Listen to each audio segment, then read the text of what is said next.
Bloomberg Audio Studios. Podcasts, radio, news. Good morning, I'm Nathan Hager. And I'm Karen Moscow. Here are the stories we're following today. Karen, we begin in Washington, where the House has unveiled a short-term stopgap funding bill to avert a partial government shutdown at the end of the month. We get more from Bloomberg's Ed Baxter. The new deadline will be December 20th, setting up a Christmas showdown and delaying any action until after the election. Also in the bill is extra money for the Secret Service to protect presidential candidates.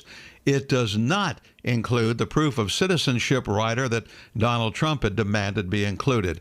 House Leader Mike Johnson says bare bones. Senate Leader Chuck Schumer says he's pleased. The procedural moves from here. House rules will look at it today. Vote expected Wednesday. Ed Baxter, Bloomberg Radio. All right, Ed, thank you. Well, the presidential race is about to heat up over the economy. Democrat Kamala Harris says she plans to give a speech this week to outline her vision on the defining issue of the campaign. In short form, it's about what we can do more to invest in the aspirations, the ambitions, and the dreams of the American people while addressing the challenges that they face. Vice President Harris spoke after a New York City fundraiser where she promised to support investments in artificial intelligence and digital assets. The event raised $27 million, according to a campaign official who called it the largest single event total since Harris took over the Democratic ticket. Republican Donald Trump, meanwhile, is planning his own economic speech in Georgia tomorrow, focused on lowering taxes for business owners. And all this, Karen, comes as two new polls show Harris with a slight lead over Trump among registered voters, 52 to 48% in a CBS Ipsos poll, 49 to 44% in an NBC News survey. Democratic Senator John Fetterman says it's still tight in the battleground states, including his home state of Pennsylvania. Well, it's a 5 points, so I mean that's encouraging. But now I'm not going to say, well, now I don't have to drive for 4.5 hours to have with a rally for Democrats in rural counties. Senator John Fetterman spoke on NBC's Meet the Press, heard Sundays on Bloomberg Radio. Meanwhile, Nathan, donations keep pouring in for Harris. An influx of Wall Street and Silicon Valley donor support for Kamala Harris is translating into a distinct campaign advantage to the tune of nearly $5 million a day. As the presidential campaign enters the most expensive stretch, Harris and the Democratic National Committee are outspending Trump and the Republican Party each day by a margin of 3-1, according to the latest federal filings. The Harris campaign spent an average of $7.5 million a day in August, compared to a $2.6 million daily average for Trump. Okay, Karen, now let's turn to the latest in the Middle East. The Israeli military has called on people in southern Lebanon to immediately evacuate their homes and other buildings where the Hezbollah militant group stores weapons. The warning comes as hostilities have intensified over the last week. We get the latest from Bloomberg Middle East correspondent Jumana Bersecci. Starting, of course, with those telecommunications explosions throughout the course of last week that injured up to 3,000 Hezbollah operatives, the death toll in the dozens from that. And then the Lebanese health ministry has also put the total toll from Friday's attack at 51 deaths, including 3 children and 7 women. But it didn't stop there. Over the course of the weekend, Hezbollah then launched a series of missiles into northern Israel, into Haifa. The Israeli military say that they launched about 150 projectiles. Most of them were intercepted, so limited damage. Bloomberg's Jumana Bersecci reports the U.S. is urging restraint. Senior White House and Pentagon officials have told Israeli ministers in the past week that a full-on conflict is not in their interests.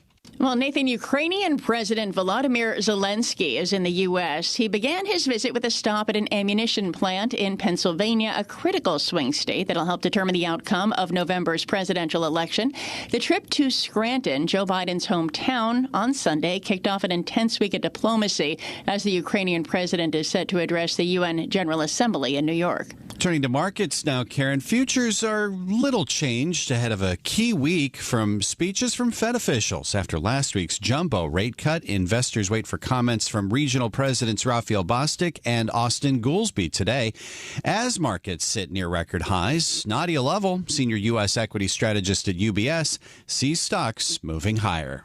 when you put the data together, you have the Fed that's cutting. You also have an economy that's trending close to 3% GDP growth for the quarter. So it's just hard to see how this economy quickly loses momentum, especially when you have the cost of capital also now coming down. And that's all supportive for corporate fundamentals. And so we think that the market will continue to notch new highs. UBS's Nadia Lovell has a year-end target of 5,900 for the S&P 500. Well, Nathan, shares of Intel up 2% in early trading. Takeover speculation is swirling over the embattled chipmaker. We get more from Bloomberg's Doug Krisner. We are told Apollo has indicated a willingness to make an equity-like investment of as much as $5 billion. Now, nothing has been finalized. The size of the potential investment could change, and discussions could fall through. Importantly, these companies already have a relationship. In June, Intel agreed to sell Apollo a stake in a joint venture. It controls a plant in Ireland. The price tag was $11 billion. The timing is interesting since we are also told Qualcomm has floated the idea of a friendly takeover of Intel. In New York, I'm Doug Krisner, Bloomberg Radio. All right, Doug, thank you. Regulators have a message for Citigroup. Clean up your act at home before you expand in China.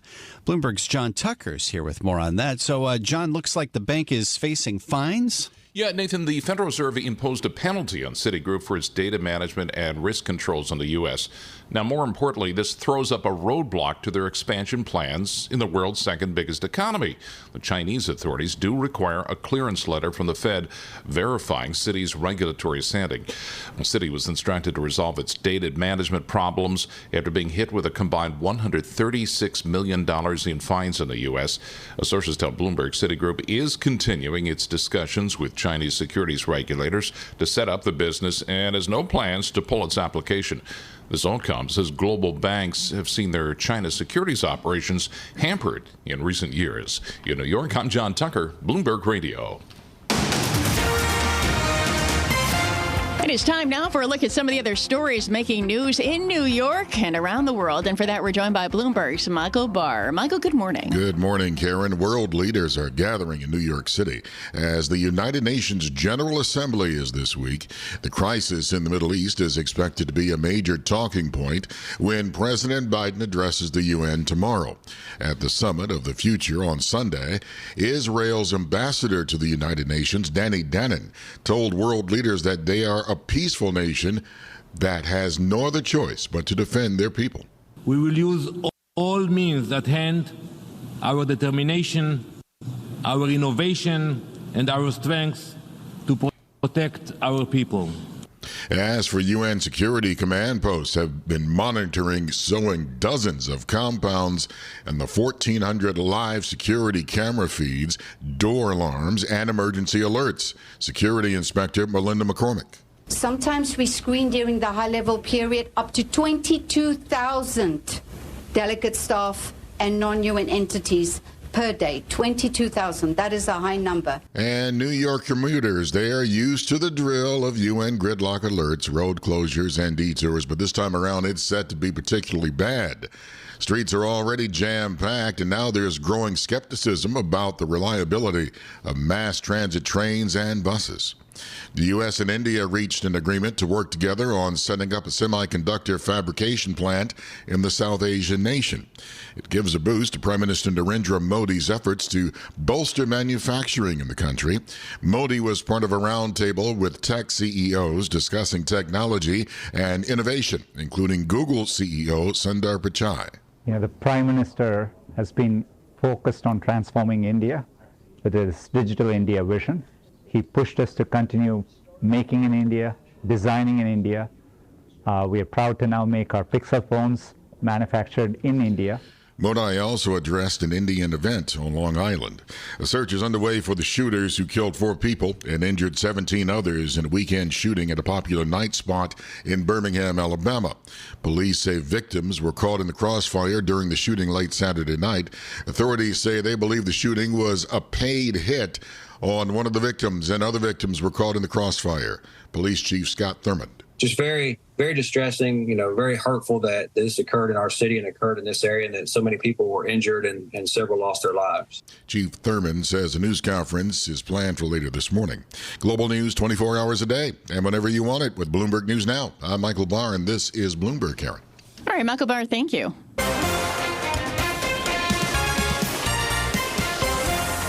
for the Bloomberg Sports Update with John Stashower. John, good morning. Good morning, Karen. It was the Mets' last home game of the regular season, unless they make the playoffs and advance into the division round. Last home game of 2024, perhaps the final Citi Field game as a Met for free agent to be Pete Alonso. Not a playoff game, but very much a playoff atmosphere. The Mets and Phillies were tied at 1. This ball is also driven deep to right off the bat. And Nimmo at the wall. It's over the wall. Brandon Nimmo delivers the big blow here in the 6th. And the Mets now grab a 2-1 lead and send Citi Field into a frenzy. ESPN had the call. 2-1 the final with Edwin Diaz notching only the second 6-out save of his career. Mets take 3 of 4 in the series, prevent the Phillies from clinching the NL East, and they take a 2-game lead on the Braves into Atlanta for a massive 3-game series that begins tomorrow. That's when the Yankees series in the Bronx with Baltimore begins. The Yankees need 1 win to clinch the AL East. A 5-1 road trip ended with their last game ever in Oakland, a 7-4 victory. Aaron Judge hit home run number 55. The White Sox lost for the 120th time. That ties the 1962 Mets. The Reds fired manager David Bell. The Giants game in Cleveland certainly did not begin well. They fumbled the opening kickoff, gave up a touchdown on the first play, but they dominated the rest of the first half, held on at the end, beat the Browns 21-15 for their first victory of the season. Kansas City last night went to 3-0, a 22-17 win in Atlanta, a trio of surprising 3-0 teams. Minnesota with Sam Darnold throwing 14 passes in a blowout of Houston. Seattle an easy win over Miami, and Pittsburgh with Justin Fields, who was expected to be the backup QB, beat the Chargers. The Steelers in their 3 wins have only allowed 2 touchdowns. John Stashower, Bloomberg Sports. Karen and Nathan. Coast to coast on Bloomberg Radio, nationwide on Sirius XM, and around the world on Bloomberg.com and the Bloomberg Business app. This is Bloomberg Daybreak. Good morning. I'm Nathan Hager. We are coming off a winning week for stocks after the Fed delivered its first rate cut in 4 years in a big way with a 50 basis point move. This week, we could get lots more insight into the path ahead for policy when we hear from a slew of central bankers starting today. Ahead of that, let's hear from someone who's been tracking this market for decades. Dennis Gartman is with us this morning, the chairman of the University of Akron Endowment Investment Committee and the former publisher of the Gartman Letter. Dennis, good morning. You were in the higher for longer camp for so long, so I wonder what your reaction was to the Fed kicking off this rate cut cycle with that 50 basis point move. I was a bit surprised to see them go by 50 basis points. I figured they'd go by 25. I thought by the end of the year we'd have 2, maybe 3 cuts at most. But I was manifestly surprised. It seems to me that the Fed is paying more attention to employment rather than to an equal amount of interest in inflation. So I find that to be a little disconcerting. It's supportive of a position that I've had on for quite some period of time. I trade only for my own account, and I'm long of gold and short of stocks in equal dollar amounts. I tend to act like a hedge fund, long some things, short some things else. And since July, gold is up rather substantially, and the S&P futures are effectively unchanged, so that's working, and I think that that's going to continue. I do think the Fed has made a mistake and is now focusing almost all of its attention upon the employment numbers and not upon inflation. I think that's going to be in the long run detrimental to the economy and detrimental to the stock market. But time shall tell. Like I said, I've been long of gold and short of stocks. It's been working. I'm going to continue to hold that trade. So what has you thinking that inflation could potentially rear its ugly head once again? The fact that the Fed has become that much more aggressive, taking 50 basis points, and it has not reduced its balance sheet as I thought that they would. They've actually cut back a bit on the announced reduction in their balance sheet. They've taken it from $9 trillion down to $6.5 trillion, but they should have been down to about $5 trillion by now. So I think that they're going to continue to be expansionary, continue to be on balance inflationary, and I think that the circumstances prevailing geopolitically around the world and politically here in the United States shall be expansionary. So time shall tell, but the trade has been working, and I'm going to continue to hold it.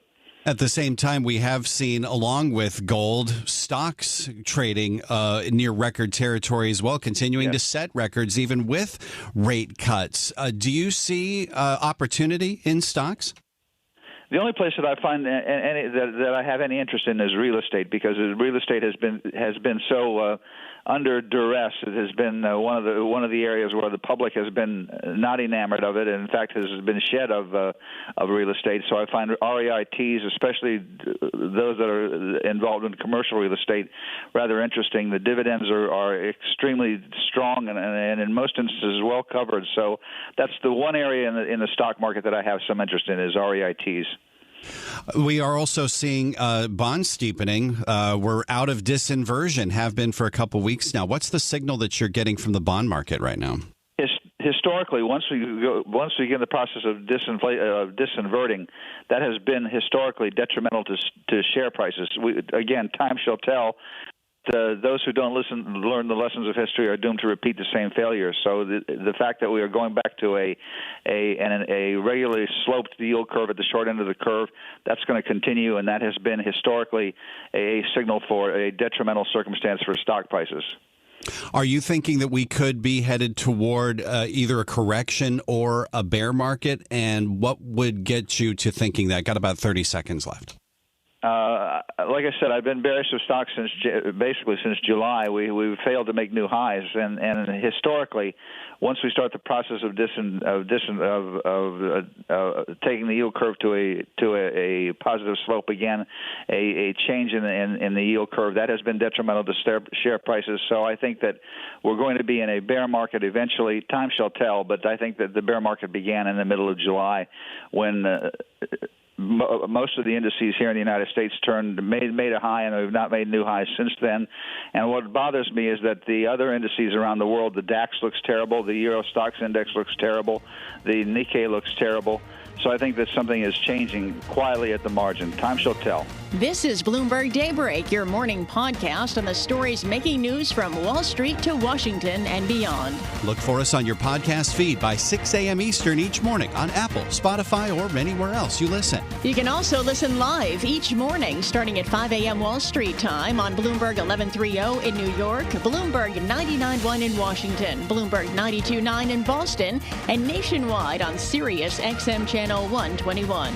Plus, listen coast to coast on the Bloomberg Business app, now with Apple CarPlay and Android Auto interfaces. And don't forget to subscribe to Bloomberg News Now. It's the latest news whenever you want it, in 5 minutes or less. Search Bloomberg News Now on your favorite podcast platform to stay informed all day long. I'm Karen Moscow. And I'm Nathan Hager. Join us again tomorrow morning for all the news you need to start your day right here on Bloomberg Daybreak.